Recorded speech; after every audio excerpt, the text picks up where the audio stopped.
ஞாலம் கருதினும் கைகூடும் காலம் கருதி இடத்தாற்செயின். செயலை முடிப்பதற்கு ஏற்ற காலத்தை அறிந்து இடத்தோடு பொருந்துமாறு செய்தால் உலகமே வேண்டும் என கருதினாலும் கைகூடும். PGTRB எழுதும் ஆசிரியர்கள் தேர்வுக்கு முன் செய்ய வேண்டியது என்ன என்பதை இந்த பதிவில் காணலாம். அட்மிட் கார்டு டிஸ்ட்ரிக்ட் வைஸில் ஒன்று, வென்யூ மென்ஷன் பண்ணது ஒன்று, 2 அட்மிட் கார்டு டவுன்லோட் பண்ணியிருப்பீங்க. இந்த 2 அட்மிட் கார்டும் ரொம்ப ரொம்ப இம்பார்ட்டண்ட். ஏன்னா அது எக்ஸாமுக்கு நமக்கு தேவை, அது உங்களுக்கு தெரியும். அது இல்லாமல் நீங்கள் CV அட்டன் பண்ணும்பொழுதும் உங்களுக்கு அந்த அட்மிட் கார்டு தேவைப்படும். உங்களுடைய அப்பாயின்மெண்ட் அப்பையும் அந்த அட்மிட் கார்டு தேவைப்படும். உங்களுடைய SRல ரிஜிஸ்டர் பண்ணுறதுக்கும் உங்களுக்கு அந்த அட்மிட் கார்டு தேவைப்படும். அதனால் அந்த அட்மிட் கார்டை உங்களுடைய மெயில் ஐடிக்கு ஒரு காப்பியை அனுப்பிக்கிங்க. அது சப்ஜெக்ட் கரெக்டாக போட்டு அதை நீங்கள் வச்சுக்கிங்க. நீங்கள் ரிசல்ட்டு பார்க்குறதுக்கும் இல்லை மற்ற உங்களுக்கு எந்த விஷயத்துக்கும் நீங்கள் அப்போ அங்கே மெயில் ஐடியிலேருந்து நீங்கள் எடுத்துக்கலாம். இதுவே நீங்கள் அங்கே நம்ம தான் டிஆர்பிலேருந்து எப்போ வேணால் டவுன்லோட் பண்ணிக்கலாம் அப்படின்னு நினச்சிங்கன்னா ஒரு சில சமயத்தில் நம்மளால் டவுன்லோட் பண்ண முடியாது, அதை பிளாக் பண்ணிவிடுவாங்க. ஸோ அதனால் இதை நீங்கள் உங்கள் மெயில் ஐடிக்கு அனுப்பிக்கிங்க. 2வது, எக்ஸாம் ஹாலுக்கு போகும்போது நீங்கள் கண்டிப்பாக ஒரு ஃபோட்டோ கொண்டு போகணும். அடுத்தது, ஃபோட்டோ ஐடென்டிட்டி இருக்கக்கூடிய ஒரு ப்ரூஃப். எஸ்பெஷலி நீங்கள் ரிஜிஸ்ட்ரேஷன் பண்ணும்பொழுது என்ன கொடுத்துருந்தீங்களோ அதை எடுத்துகிட்டு போகலாம். அப்படி இல்லைன்னா நீங்கள் ஆதார் கார்டு எடுத்துகிட்டு போனீங்கன்னா தி பெஸ்ட். கரெக்டாக ரிப்போர்ட்டிங் டைம் அவங்க என்ன 2 மணி நேரத்துக்கு முன்னாடி சொல்லியிருக்காங்கன்னெலாம் நினைக்காதீங்க. ஏன்னா உங்களுக்கு எல்லாமே பயோமெட்ரிக்கில் தான் உங்களுடைய அட்டண்டன்ஸை மார்க் பண்ணுவாங்க. நீங்கள் க்யூவில் நிற்கிற மாதிரி இருக்கும். ஸோ 1 hour அதை அடித்து பிடிச்சிட்டு ரொம்ப படபடப்பாக போய் எக்ஸாம் எழுத தேவையில்லை. ரொம்ப பீஸ்ஃபுல்லாக எழுதணும் அப்படின்னா நீங்கள் கரெக்டாக சாப்பிட்டுட்டு கரெக்டாக டைமுக்கு அந்த இடத்துல போயிடுங்க.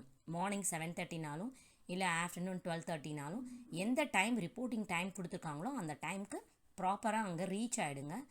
அதுக்கு அடுத்தது, எந்த ஒரு எலக்ட்ரானிக் டிவைசஸையும் நீங்கள் கொண்டு போகாதீங்க. அப்படி இல்லைன்னா கூட வரவங்கள்ட்ட கொடுத்துட்டு வெளியில் கொடுத்து பத்திரமா வச்சுட்டு நீங்கள் போகலாம். நீங்கள் உள்ளே எடுத்துகிட்டு போக தேவையில்லை. உங்களுக்கு வாட்ச் அப்படின்றது உங்களுக்கு தேவையே இல்லை. ஏன் அப்படின்னா உங்களுக்கு தான் நீங்கள் ஆன்லைனில் தான் எக்ஸாம் எழுதுறதுனால உங்களுக்கு டைம் உங்களுக்கு டிஸ்பிளே ஆகிட்டே இருக்கும். அதில் நீங்கள் பார்க்கலாம்.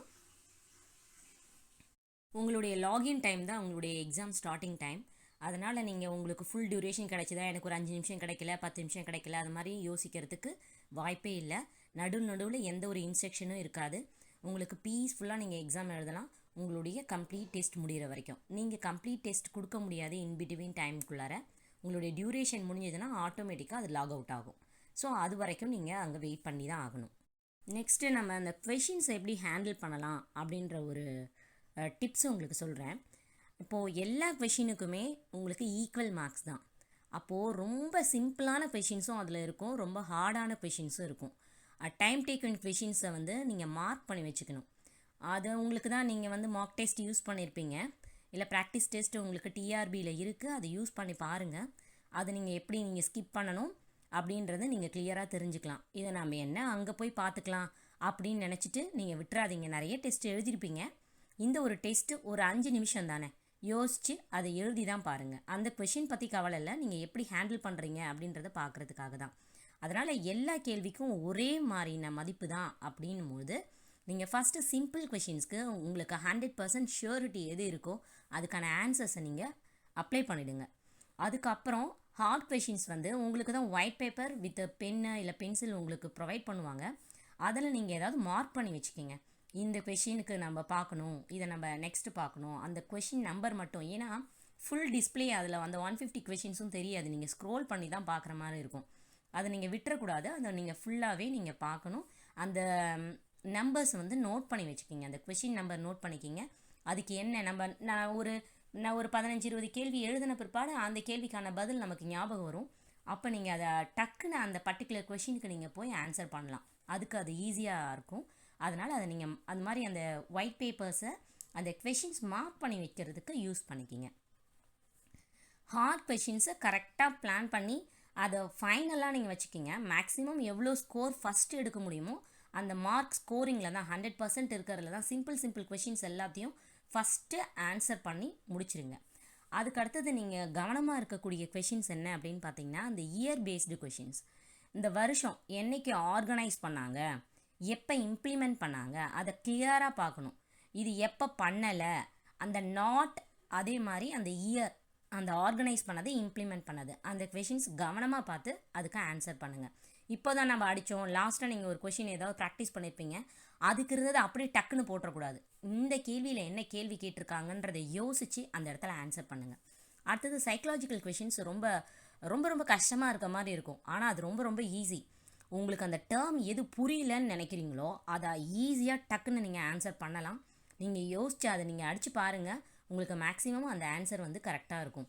அந்த அதாவது ஆட் ஒன் அவுட் கொடுத்துருக்கக்கூடிய ஆன்சர்ஸில் இது உங்களுக்கு வித்தியாசமாக படுதோ அதை வந்து நீங்கள் சூஸ் பண்ணலாம். நீங்கள் நல்லா படிச்சிருந்தீங்கன்னா அது வந்து உங்களுக்கு தெரியலனா கூட அந்த ஒரு ட்ரிக் வந்து உங்களுக்கு ரொம்ப ஹெல்ப்ஃபுல்லாக இருக்கும். அதுக்கு அடுத்தது நீங்கள் என்ன பார்க்கலாம் அப்படின்னாக்கா, அந்த ஆல் ஆஃப் தீஸ் இவை அனைத்தும் ஒரு கொடுத்த ஒரு கேள்விகள் இருக்கும் இல்லையா, அதை கொஞ்சம் கவனமாக பார்க்கணும். அதில் அந்த ஃபஸ்ட்டு 3 ஏதாவது இருக்கலாம், இல்லைன்னா ஆல் ஆஃப் தீஸ் அபவ் இருக்கலாம். அதனால் அதை கொஞ்சம் கவனமாக பார்த்து அடிக்க வேண்டிய கொஷின், அது கொஞ்சம் திங்க் பண்ண வேண்டிய கொஷின். அதை கரெக்டாக ஃபைனலாக ஒரு தாட்டி அதை செக் பண்ணிக்கிங்க. அதே மாதிரி நன் ஆஃப் தீஸ் அப்படின்னு போட்டிருக்க கொஷின்ஸும் ரொம்ப ரொம்ப முக்கியமான கொஷின்ஸ், அதுவும் நமக்கு டிஃபிகல்ட்டானது தான். அதையும் நீங்கள் என்ன பண்ணுங்கள், பார்த்துக்குங்க. இந்த நன் ஆஃப் தீஸ் அபவ் எதுக்கு கொடுத்துருக்காங்க, இதுக்கு வருமா வராதா, எத்தனை கொஷின்ஸ் அது மாதிரி வந்திருக்கு அப்படின்றத பார்த்தீங்கனாலே இதுக்கு என்ன கொடுக்கலாம் அப்படின்றது நமக்கு ஒரு ஐடியா கிடைக்கும். அந்த கொஷின்ஸை வந்து கொஞ்சம் கேர்ஃபுல்லாக நீங்கள் பாருங்கள். அடுத்தது மேட்ச் த ஃபாலோவிங் அது கொடுத்துருக்காங்கல்ல, மேட்ச் இட் நிறையா கொடுப்பாங்க. அந்த மேட்ச் இட் கொடுக்கும் பொழுது ஒரே ஆப்ஷன் வந்து உங்களுக்கு ஏபி இல்லை சிடி அது மாதிரி இருக்கும். நீங்கள் அதை கிளிக் பண்ணும்பொழுது சரியாக கிளிக் பண்ணிங்களா அப்படின்றத பாருங்கள். ஏன்னா ஏதாவது ஒரு ஆப்ஷன் மட்டும்தான் சேஞ்ச் ஆகிருக்கும், மற்றது எல்லாமே 3 சரியாக இருக்கும். அதனால் அதை நீங்கள் கிளிக் பண்ணும்பொழுது கவனமாக பார்க்கணும் மேட்ச் த ஃபாலோவிங்கில். அப்படி நீங்கள் பண்ணலைன்னா அந்த 1 மார்க் போயிடும். அதனால் அதை கொஞ்சம் கவனமாக பாருங்கள். அதுக்கு அடுத்தது கரண்ட் அஃபேர்ஸ். இந்த 1 வீக் முன்னாடி, ஏன்னா நீங்கள் 1 வீக்னு இல்லை, ஏன்னா லாஸ்ட்டில் டைமில் கூட ஒரு 4-5 கொஷின்ஸ் வரலாம்.